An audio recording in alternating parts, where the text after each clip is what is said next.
What's up, everybody? It's your boy Shocker, the Nicest Tetrick here with our Week 16 builder for the Red League, going against Mia.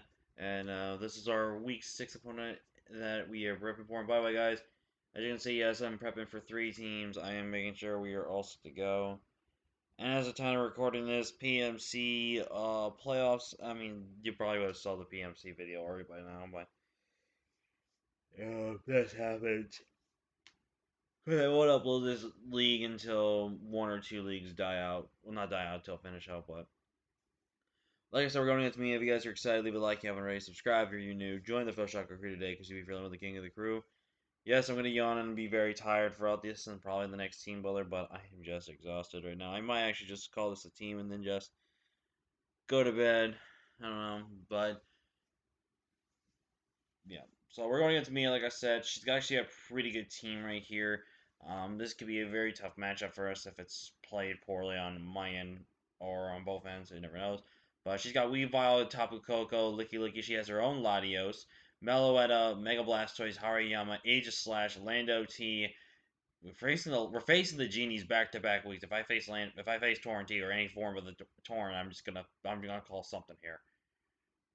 I'm gonna call something here. And then Colossal and then Roselia. Looking at her team, I don't think Roselia and Colossal come at all. I feel like I have way too many good things around that to kind of just stop it.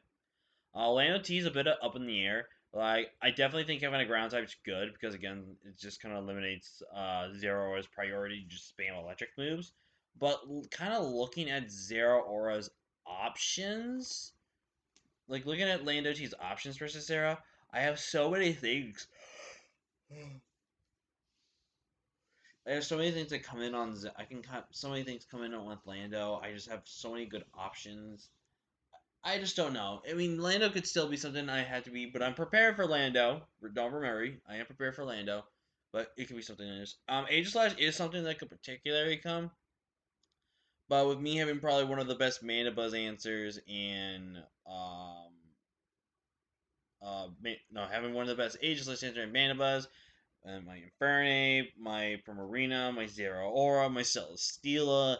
I think it's just a little bit too pressured this game.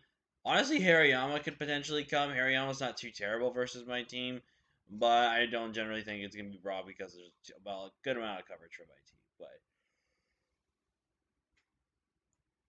team. But so looking at the 6 I expect to be brought versus me, I think Weavile plus Coco easily comes. Weavile and Coco just really hardcore check Latios in that type of situation. I think also Celestial isn't really like dealing with Coco.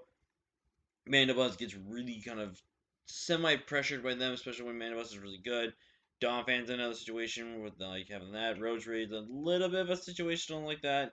Dusclops is a little bit, and then Perugly kind of everything else. But Licky Licky I think comes as well. Licky Licky I think is a good wish support mon.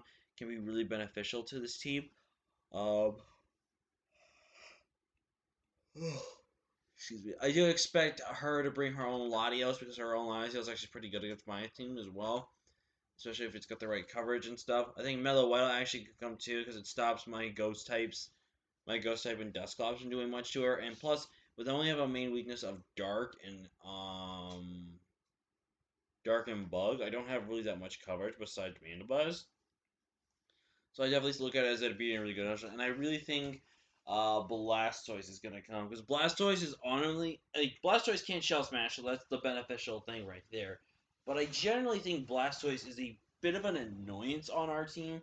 Just because Blastoise kind of prevents me from doing really much of anything in this type of a match. Because what Blastoise does, it could still... Even though, yes, not right Shell Smash, it could still hit my team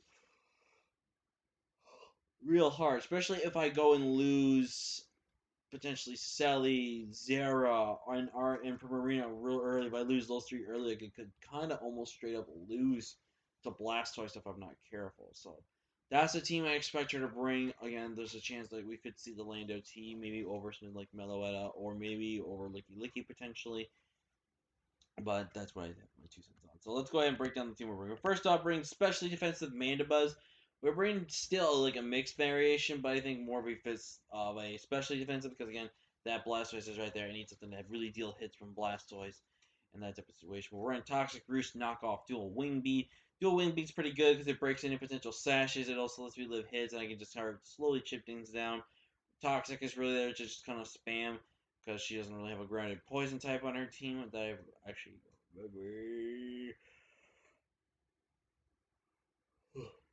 She does, but again, dual wing beacon knocks that out. The only thing she could have switching on this thing is roughly Aegis Slash, but again, I don't know if she really wants her weakness policy triggered right off the gate early without being set up or anything. So that's where Pebbles can kind of go over there. And also, Pebbles is really annoying for her team to be dealt with in that type of situation. And again, if things like Weavile actually get weakened down a bit, Dual Wing Beat can pick that thing off. Knockoffs also, like I said, really good to annoy you, get rid of items. So yeah, but we're gonna look on the defense just to give us some defense investment because we're naturally defensive, obviously. But yeah, we're going full specially defensive because I can also take some hits from Tapu Koko, get rid of some items and stuff like that as well. And we're running the Overcoat just because I don't know, I felt like Overcoat was better. I mean, weak armor could have been something, but I'm just running choice specs per Marino. We're pretty much almost bringing the exact same investment we brought for week 4, except we're going to change it up a little bit.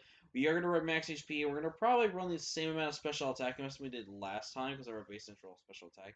And I'm running a little bit more physical bulk, so I can take some hits from Weavile. It guaranteed take at least one poison jab hit from it in that type of situation. 28, but yeah.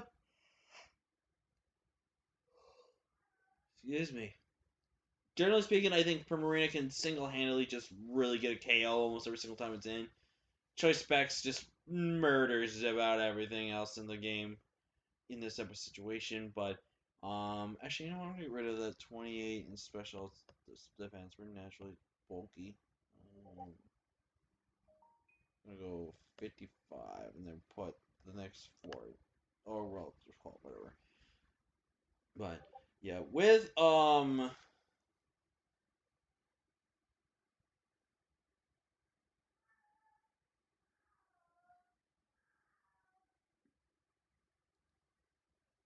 in this type of situation. So, but we're running Flip Turn, Moonblast, Surf, Energy Ball. Now, there is a specific reason I do have Energy Ball on there.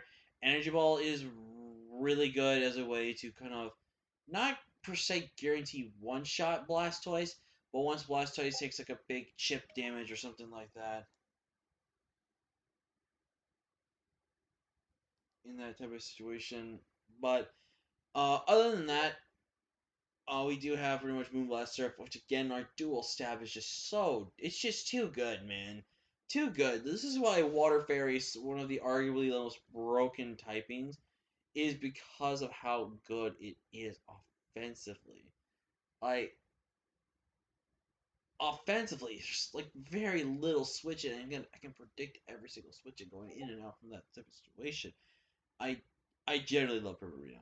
And this is why I think a lot of people need to start using Primarina more because it's just so good. And we do have Flip Turn on there for potential momentum movement and everything like that. And just generally speaking, I think it was really good to have something to kind of help with pivoting, which I think is pretty cool.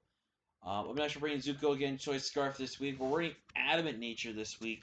Now, I could have run Jolly for some bulk and HP, but I felt like for this matchup, I wanted more offensive pressure against her team because she has some things that are pretty bulky, and I want to deal with those. But I'm running 24 HP, max attack, adamant, 232 in this speed. Close combat flavor lets you turn Earthquake. Earthquake is there for things like the Aegis Slash. It's there for the Colossal. It's even there for potentially Roselia if need be. It's also really good there for the Tapu Koko.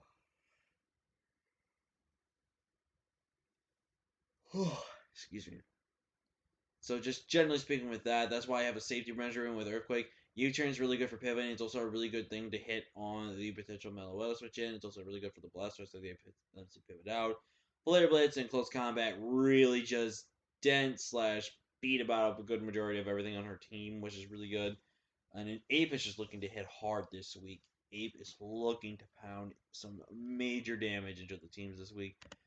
We're bringing Zero Aura again, except we're going to bring a little bit of a different set. We're bringing pretty much the exact same, but we're running Bulk Off, Knock Off, Plasma Fist, and Play Rough. 104 HP, max attack, and 152 speed.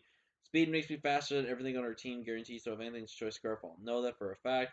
But what I really like about Zero in this matchup is even though, yes, Zero kind of is going to struggle a bit versus things like it's going to struggle versus Lando, arguably. It's going to struggle potentially maybe over things like Licky Licky and some standards. But I generally felt like Zero was just too good to pass up. Oh, excuse me. And I just think Zera can put in so much offensive pressure. We are running leftovers, so I can get some recovery back. So I really think this is a good route. I was thinking of maybe going life orb, maybe I was thinking of going about something more offensive router in that type of situation. But I just think Zera Aura is really good. I really like to go on Plasma Choice Band, but I felt like Choice Band was a little too risky in this type of a matchup. But ultimately, I think this is a very good bond to bring this week, and I really think Zera is going to do a lot of work for us. We're bringing the Tilted Towers, but this time we're bringing Autonomous legit 3 attacks. We're running Autonomous Heavy Slam, Earthquake, and Seed Bomb. Pretty much the same set as last time, and I forgot to put a nature on here, so this is what happens when you're tired and you try to build teams of Slate. We're bringing fully physically offensive our Celestial Autonomous to get the +2 speed. With the +2 speed, we're faster than everything on our team. Again, if any Scarfers are there, they'll let us know. I am running the Expert Belt this week with Heavy Slam, Earthquake, and Seed Bomb. With the Earthquake Expert Belt boosted, it should be enough to knock out Tapu Koko unless it's Shuckaberry. It's also a way to hopefully be able to 2 KO any form except fully Fizz Def Blastoise, which can be really good. And then Heavy Slam, just general stab, is really good in this matchup. I think Celesteal can actually put in so much work, and I honestly could win us the game if we position it correctly. I really wanted to bring Special Steel up, but I felt like Special Steel wasn't as good. I don't think also Special Steel against any grass special coverage, which is another reason I didn't do it. Because I felt like Air Slash just wasn't enough for viable ability. But I think Celesteal can put in a lot of work this week, and I think Celesteal can honestly, but hopefully, potentially help late game win us the game. And making his debut along with Mandibuzz is going to be Jet this week. We're bringing again a fully offensive Latios this week with 40 HP, max special attack, modest nature with 216 speed. The speed makes me faster than Lando outside of a agility boost. But once I get that agility boost, I'm pretty much faster than Lando, and I should be faster than every single thing on our team. Except, man, actually, yes, it should be still faster than a Choice Scarf Lati if it's max speed or just speed crap. But Latios is running Agility, Roost, Dragon Pulse, Psychic. I am taking a little bit of risk because, again, if Aegislash does come, I don't have a lot of ways to hit Aegislash with this set. But I just generally felt like Jet's dual stab was just all I really needed for this game because there's very little things that you have either resist, and the things that I resist don't want to come in on a psychic type attack. So ultimately, I felt like Latios was really good for this match, even though it wasn't the best, and just from just helping supporting the team and breaking through early can really kind of be a good late game sweep there. But yeah, let's give it the team, guys. Leave a like if you haven't already. Subscribe if you're new. Join the Full Shocker crew today because you'll be relevant in the king of the crew. But until next time, guys, I'm Full Shocker. Nice to chat. I will see you guys next time. Peace.